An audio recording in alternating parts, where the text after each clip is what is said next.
Almost 2,000 years ago, a monk arrived in China. He crossed mountains, deserts, and oceans. His beard was thick, his eyes fierce, and his teaching terrifyingly simple. This monk was Bodhidharma, and his message would shake the foundations of religion. Because Bodhidharma taught something radical, something that still unsettles spiritual seekers today. He said, "You cannot find enlightenment in temples. You cannot find it in rituals. You cannot find it in scriptures. And most shocking of all, you cannot find Buddha outside yourself." Human beings have always searched for meaning. We build temples, we write sacred texts, we create rituals. We assume that enlightenment must lie somewhere outside us, perhaps in a holy place, perhaps in a sacred tradition, perhaps in a teacher. But Bodhidharma saw a dangerous illusion hiding inside this assumption. The illusion is simple. We believe the truth is somewhere else, somewhere far away, somewhere sacred, somewhere we have not yet reached. So we search, we pray, we chant. And the more we search, the more distant truth seems to become. Bodhidharma believed that this endless searching is precisely what prevents awakening. Bodhidharma lived around the 5th or 6th century. He was an Indian monk who traveled to China and became the founder of Zen Buddhism. According to tradition, he arrived by sea and later traveled north to the Shaolin Temple. There, he meditated facing a cave wall for 9 years. 9 years. Not teaching, not writing, just sitting, watching the mind. This is why Zen later became known as the direct transmission outside scriptures. Bodhidharma believed that truth could not be captured in words. Words can point, but they cannot reveal. One of the most famous stories in Zen history begins with an emperor. The emperor of China had spent years supporting Buddhism. He built temples. He funded monasteries. He sponsored the translation of sacred texts. Naturally, he believed he had accumulated enormous spiritual merit.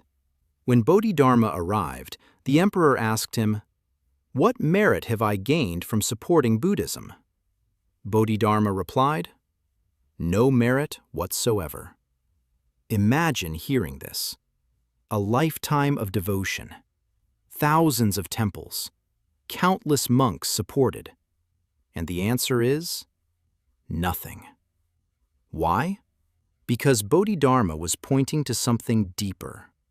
He believed that spiritual merit gained through external actions still belongs to the ego.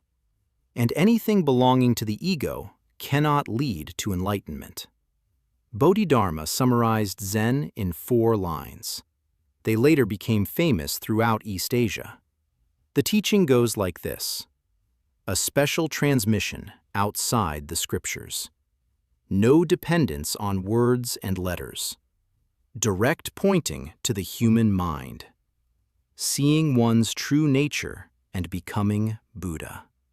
These 4 lines define the heart of Zen. And each line challenges conventional religion. Most religions revolve around sacred texts. People memorize them, interpret them, debate them.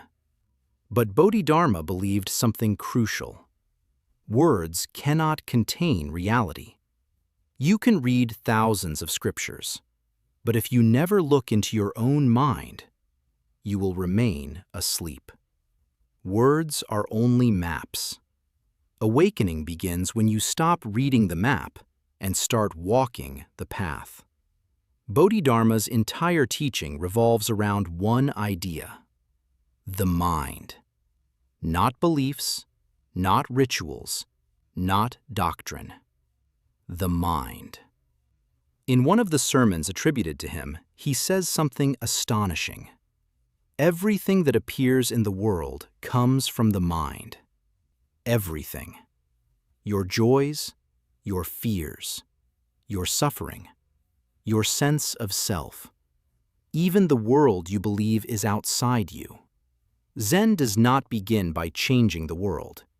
It begins by looking directly at the mind that experiences it. If awakening is so close, why do so few people see it?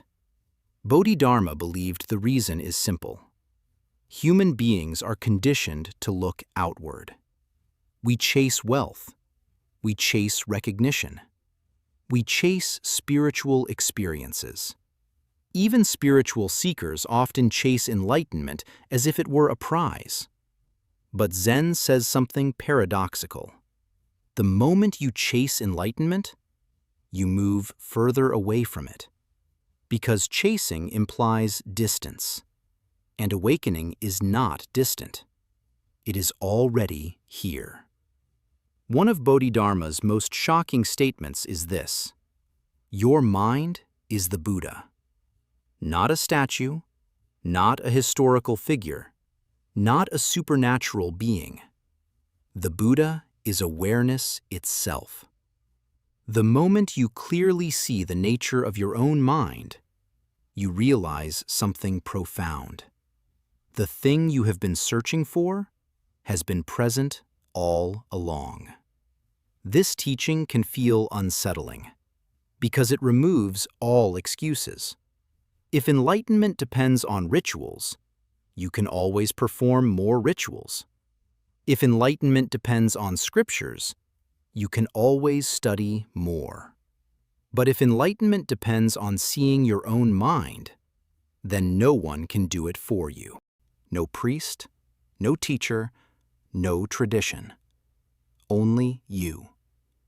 And that responsibility can be frightening. It's important to understand something. Bodhidharma was not attacking Buddhism. He was attacking attachment to form. Temples can help, teachings can guide, teachers can inspire, but none of them can give you awakening. They can only point. Zen always returns to the same place. Look at the mind. So where does the Zen path begin? The Zen path begins with a simple question. Who is the one hearing these words right now? Who is aware of your thoughts? Who is experiencing this moment?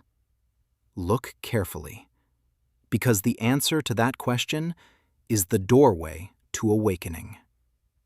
Bodhidharma did not bring a religion to China.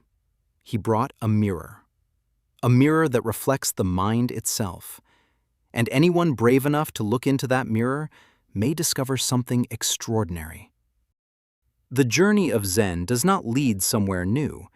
It leads back to the mind you have always had. The only question is, will you look? After all, Bodhidharma was not rejecting spirituality. He said, your mind is the Buddha. Not a statue, not a god, not a sacred place. Your mind. At first, this statement may sound symbolic, but Bodhidharma did not mean it metaphorically. He meant it literally. When Zen says mind, it does not mean what most people think. Usually, when we hear the word mind, we imagine thoughts, ideas, memories. But thoughts are temporary. They come and go constantly. Zen is pointing to something more fundamental, the awareness that knows those thoughts. Before a thought appears, awareness is already present. After the thought disappears, awareness remains. This silent knowing is what Zen calls the original mind. A classic Zen metaphor explains this clearly. Imagine the sky. Clouds constantly move across it. Some clouds are dark and heavy. Some are light and beautiful. But no matter how dramatic the clouds become, the sky itself remains unchanged. Your thoughts are the clouds. Your awareness is the sky. Most people spend their entire lives watching the clouds. Zen invites you to notice the sky. This insight leads to another paradox in Zen. The act of searching for enlightenment can actually prevent it. Because seeking implies something is missing. But what if nothing is missing? What if the awareness hearing these words right now is already the Buddha that Bodhidharma spoke about? The moment you truly see this, the search collapses. The word Buddha simply means the awakened one. It does not refer only to a historical figure. It refers to anyone who clearly sees the nature of mind. In other words, a Buddha is someone who recognizes the awareness that has always been present. Nothing new is added. Nothing supernatural appears. Only illusion falls away. If awakening is this close, why do most people fail to see it? Because thoughts are incredibly convincing. They create a powerful sense of identity, a story about who we are, what we want, what we fear. And this story becomes so compelling that we never question it. Zen challenges this entire structure. It asks, who is aware of this story? Right now, pause for a moment. Notice your thoughts. They are moving constantly, but something is observing them. What is that? Can you find its shape, its color, its location?